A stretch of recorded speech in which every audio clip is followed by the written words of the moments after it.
ქობულეთის მუნიციპალიტეტის სოფელ ოჩხამურში გამთენიისას 29 წლის ქალბატონი ცივი იარაღით მოკლეს. მოკლული ქალბატონის მეუღლე კი 2 საათის წინ ჩამომხრჩვალი იპოვეს. გარდაცვლილის გვამი მეზობლებმა საცხოვრებელი სახლიდან რამდენიმე მეტრში აღმოაჩინეს. როგორც თვითმხილველები აცხადებენ, უთანხმოება ცოლ-ქმარს შორის 1 წელზე მეტია გრძელდება. ადგილობრივთა მტკიცებით ქალბატონს საკუთარმა მეუღლემ ნაჯახით ყელის არეში სასიკვდილო ჭრილობა მიაყენა. შემთხვევის დროს სახლში ბავშვებიც იმყოფებოდნენ. გარდაცვლილი 6 თვის ფეხმძიმე იყო. შეგახსენებთ, რომ გარდაცვლილებს 8 შვილი ჰყავდათ, უფროსი 14 წლის, ხოლო უმცროსი 9 თვის. როგორც საჭარის სოციალური დაცვის სააგენტოს უფროსი თემურ ქარცივაძე აცხადებს, უწყებამ ბავშვები ამ ეტაპზე უსაფრთხო ადგილას გადაიყვანა. მისი თქმით, 8 მოზარდი მინდობით აღზრდის პროგრამით დაბა მახინჯაურში გადაიყვანეს.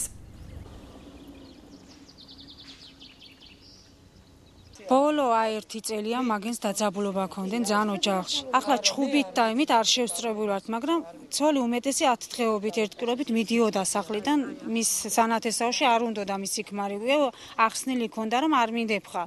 მაგრამ ეს ქმარიც არ შორდებოდა, არ ვიცი, მთელი მილიციაც იყო მოლაპარაკებაში ყველაფერი, მაგრამ რა ვიცი, ბოლოს ასე დაასრულა. მე უკმაყოფილება გქონდა ოჯახში ეს რამდენი წელიწადია.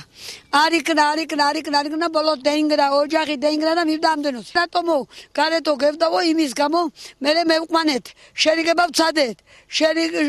შერიგებაზე მოვდა კერა გუში ღამ გამიეკიდა დანით. მეზობლის ქალმა და მალა გადააჩინა წუხელი მისი ეითებოდა წელი. გამოტანილი იქნა დასკვნა, რომ ამ წუთას ადეკვატური მეურვიის არ ყოლის გამო ეს ბავშვები განთავსდნენ დროებით მინდობით აღზრდაზე, გადაუდებლად მინდობით აღზრდაზე, შეირჩა 2 ოჯახი ქალაქ ბათუმის ტერიტორიაზე და საკმაოდ კარგ პირობებში უკვე ეს ბავშვები 4 ბავშვი გვერდ ოჯახებში განთავსდნენ